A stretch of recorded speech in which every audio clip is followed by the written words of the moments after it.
नमस्कार, स्वागत आप सभी का इंडियन टीवी 24 पर। मैं हूं आपके साथ दीपक तिवारी। यूपी के हाथरस में जिस तरीके से 20 वर्षीय दलित युवती के साथ हैवानियत का मामला सामने आया, इसके बाद उस दलित युवती की मौत हो गई, जिसके बाद पूरे देश में आक्रोश व्याप्त हुआ।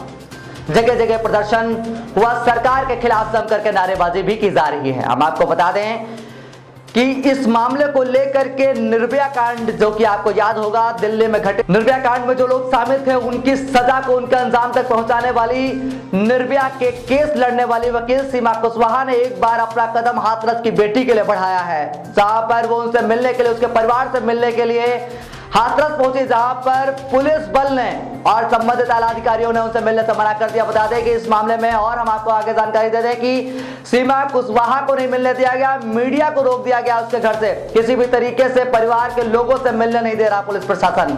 सीमा कुशवाहा पीड़ित परिवार से नहीं मिल सकी हैं और इसको लेकर के सीमा कुशवाहा क्या कह रही है, देखिए इस रिपोर्ट में। मैं एडवोकेट सीमा समृद्धि कुशवाहा, शायद आप लोगों ने मेरा नाम सुना होगा। मैंने निर्भया को जस्टिस दिलाया। 20 मार्च को उन 4 दरिंदों को फांसी दिलवाई और निर्भया को जस्टिस दिलाया। लेकिन तकलीफ इस बात की है कि एक बेटी निर्भया को तो हमने जस्टिस दिलाया, लेकिन निरंतर हमारे देश में निर्भया जैसी अन्य जघन्य घटनाएं होती जा रही हैं। हाथरस का 14 सितंबर को एक जो घटना हुई, उसके बाद उस बेटी के साथ जिस तरीके से दरिंदगी की गई, उसकी बैकबोन तोड़ दी गई, उसकी जीभ काट दी गई, उसके साथ गैंग रेप किया गया और सबसे बड़ी बात उसके बाद जब उस बेटी की डेथ हो गई तो जिस तरीके से उत्तर प्रदेश पुलिस ने पेट्रोल डाल करके उनकी डेड बॉडी को जलाया है, ये बहुत ही नेग्लिजेंस वाला काम है। और ये इस तरीके के अगर बेटियों के साथ क्राइम हो रहे हैं तो मुझे लगता है मेरा देश बिल्कुल संवेदनशील नहीं है। आज मैं हाथरस जा रही हूँ, रास्ते में हूँ और मैं पूरी उम्मीद करती हूँ कि इस बेटी को जस्टिस दिलाने के लिए मैं जो प्रयास करूँगी उसमें आप सभी लोग मेरा सहयोग देंगे, सपोर्ट करेंगे।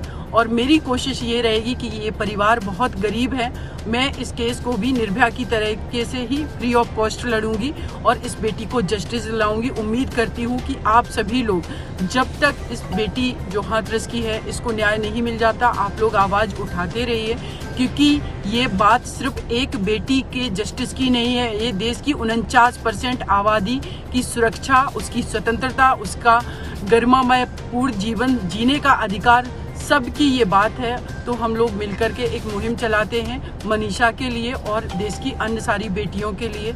शुक्रिया।